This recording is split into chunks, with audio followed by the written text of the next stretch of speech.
Nós estamos dando hoje uma pesquisa Atlas que traz algumas notícias, algumas mais preocupantes que outras para o governo.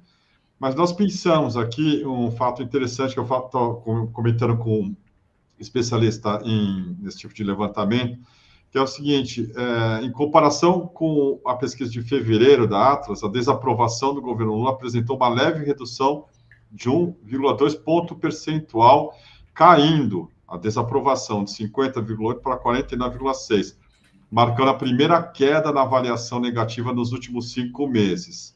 Já a aprovação se manteve estável, com uma pequena oscilação negativa de 0,8 ponto percentual.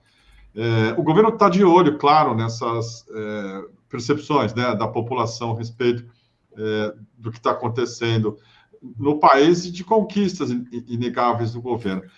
Essa questão aí de contar o que está funcionando, na sua opinião, Pedro, passa também pela incapacidade de mobilização? O governo não consegue mostrar o que está fazendo de bom, porque não é um problema do Sidônio na SECOM, é maior do que isso. Como é que você vê isso aí? Bem, primeiro que eu acho que tem algo que são... Primeiro tem coisas que não estão no controle do governo, das pessoas do governo, né? São coisas que ocorrem mesmo, né? Você tem um quadro internacional muito desfavorável, com, vamos dizer, um campo que o governo pode ter de manobra e de decisão muito limitado. E também no plano interno, com esse legislativo do jeito que é, a gente tem pouca esfera de decisão e pouca esfera de poder, né? O governo tem pouco a fazer, assim, nesse sentido. Tem muita dificuldade, vamos dizer assim. É um governo que passa por muita dificuldade. A gente tem que ser solidário nesse aspecto, né? Eu acho que é um governo que precisa da nossa solidariedade, né? O outro aspecto que eu acho que é objetivo, eu não sei se você já notou, que eu não sou especializado nesse tema que nós estamos tratando aqui, não é minha área, né?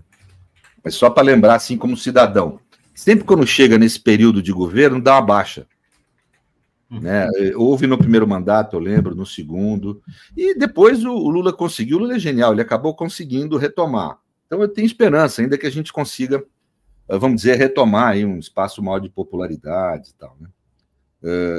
Quer dizer, fundamentalmente eu acho isso. Agora, é óbvio que existem equívocos para do governo. Por exemplo, o primeiro equívoco eu acho que é a comunicação, todo mundo fala, né? Mas comunicar não é falar. Falar é o segundo momento da comunicação. O primeiro é ouvir, o governo não está ouvindo. Como é que quer dialogar se não ouve? Tem que ter bom ouvido, né? Aliás, é o segredo sábio da vida. A gente não valoriza aquele que fala coisas boas para a gente valoriza aqueles que são bom ouvidos da gente, né? Os amigos que têm boa escuta, né? A psicanálise entendeu isso há mais de 100 anos, né? Então, acho que o governo tinha que ter boa escuta e perdeu essa capacidade, não está tendo diálogo com a sociedade civil. Não sei, você está absolutamente encapsulado, vivendo a sua própria realidade de um pragmatismo tóxico ali, e como se não houvesse amanhã e não houvesse entorno, né? Então, isso eu acho complicado. Acho que o governo precisaria primeiro ouvir e depois começar a falar e divulgar. Na medida que você dialoga, você mobiliza, né? Você ouve o outro se mobiliza. E é natural ele passa a se sentir parte. O povo tem que se sentir parte um pouco parte do governo, parte do PT, pelo menos, sabe? Tinha que se sentir parte desse movimento, mas não se sente, porque não... Os caras que são organizados na sociedade civil, as lideranças, tal, não são ouvidos, né? Uhum. Eu tenho frequentado muitos ambientes da sociedade civil, movimentos populares, periferia, universidade, que eu sempre frequentei. Eu tenho visto, em geral, as pessoas muito afastadas, assim, desse ambiente. Então, o governo não está escutando, né? Eu vou te dar um exemplo. Eu tive sempre me convidam lá nos sindicatos bancários para os eventos deles, nacionais. Tal. Muito importante, é um importante segmento da nossa classe trabalhadora, né? E que é muito organizada, tal, né? Putz, eu fui lá na última vez, não tinha um ministro. E tinha uns 3, 4 naquele encontro da esfera, aquele bando de lobista eleitoral, entendeu? E no fundo, então eu olho isso, tudo bem, lá é mais confortável, tem champanhe, tem vinho, tem gente bonita, mas porra, meu. Sabe? Então é um troço que eu olho e falo, puta, a gente está mal mesmo. Então, assim, tem esses erros que a gente está... Mas eu não acho que sejam só os nossos erros que são responsáveis pelo que está vendo. Acho que tem uma situação que é objetivamente muito difícil. Ainda bem que nós temos Lula. que é um sujeito muito qualificado, né? Mesmo que ele já esteja com uma certa idade, está muito qualificado, muito.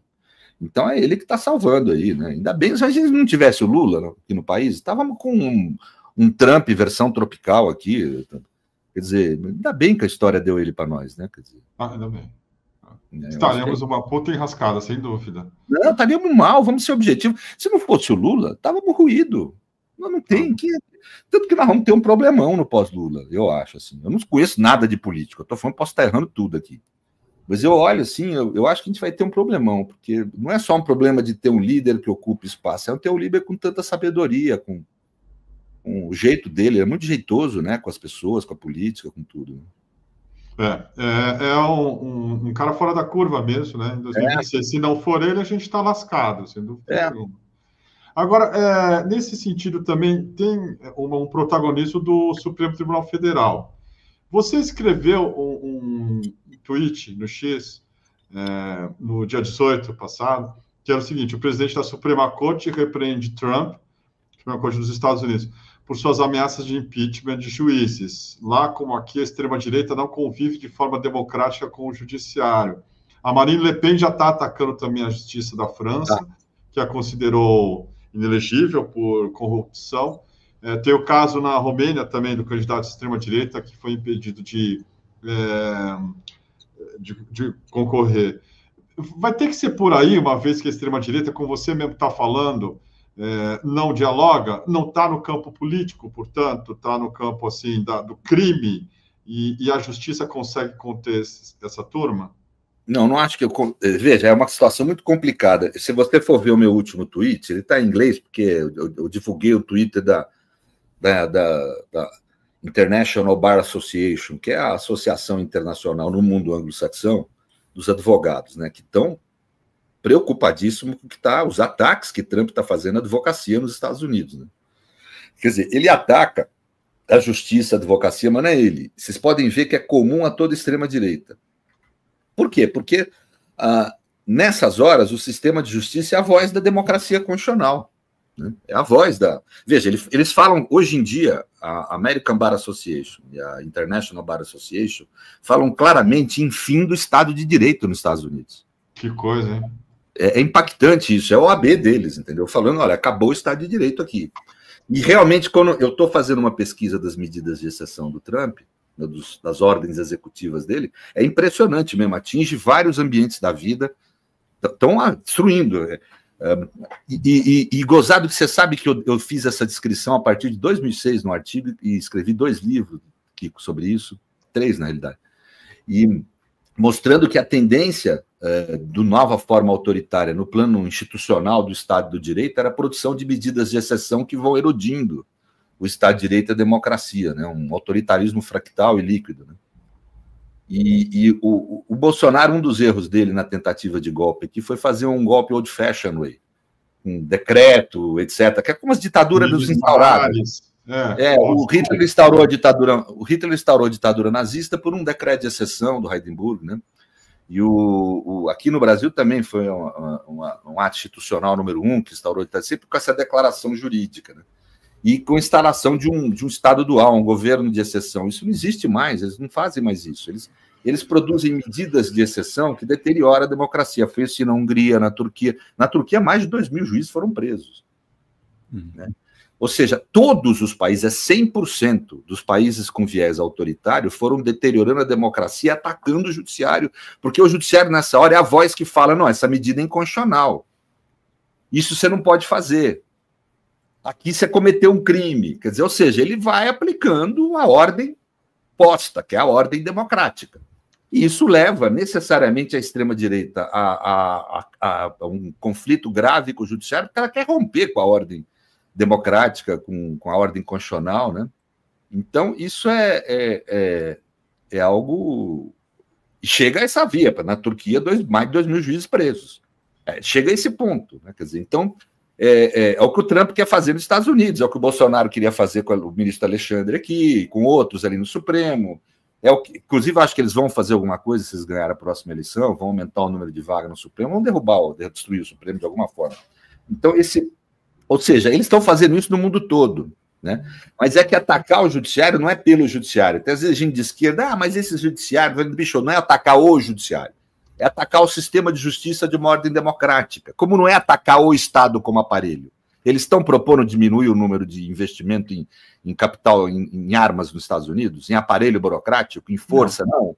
Eles estão propondo acabar com os direitos. Esse papo de acabar com o Estado, como esse papo de acabar com o judiciário, é uma forma de atacar os direitos humanos, fundamentais, as liberdades, atacar a democracia, no que ela tem de melhor. Né? Então, é isso que a gente tem que ter consciência. Não é um problema, não é julgar o judiciário. Às vezes na esquerda é gozado, né? Tem uns mais radicais agora, não, mas o Supremo era... Deixa eu sempre... se liga, a história muda rápido. Você é um marxista, dialético, caralho, ela muda logo. Entendeu? E hoje a situação que está dando no mundo todo é isso. Eles estão atacando o judiciário, não porque o judiciário é um exemplo do avanço humanista ou do avanço socialista. Não, eles estão atacando o judiciário porque é o que ele representa da democracia liberal, do liberalismo político mesmo, burguês. Né? Eles querem destruir isso, acabar com isso para instaurar um mecanismo autoritário mesmo. Nós estamos enfrentando uma nova forma de nazismo. É isso que nós estamos enfrentando. As pessoas têm que se ligar. Quem, mesmo que indiretamente, se alia a esse nazismo, está sendo nazista, mesmo que vestindo vermelho. Pouco interessa. Está ajudando o lado de lá a dar tiro contra o lado de cá, né? Então, nesse momento, a gente tem que entender isso. O ataque ao judiciário, no fundo, é muito claramente um ataque aos direitos e à democracia, né? Então, porque esse modelo de autoritarismo que eles estão construindo, a lógica é manipular a eleição, não é acabar com a eleição, por exemplo. Então, não é assim uma ditadura de old fashion, própria do século XX.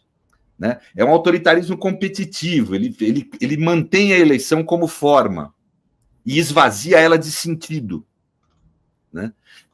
Mantém uma aparência de Estado de Direito. As ditaduras do século XX já faziam isso, elas não eram estados de polícia, como muita gente fala, estados totalmente autoritários. Como fala o Ernest Frankl, o livro dele, eu já falei dele 300 vezes aqui, ele mostra que não existe Estado de direito puro nem Estado autoritário puro. Não existe Estado democrático puro e Estado autoritário puro. Eles se interpenetram em alguma medida. Quando você tem uma democracia, que ela é preponderantemente democrática, mas ela tem elementos autoritários no seu interior.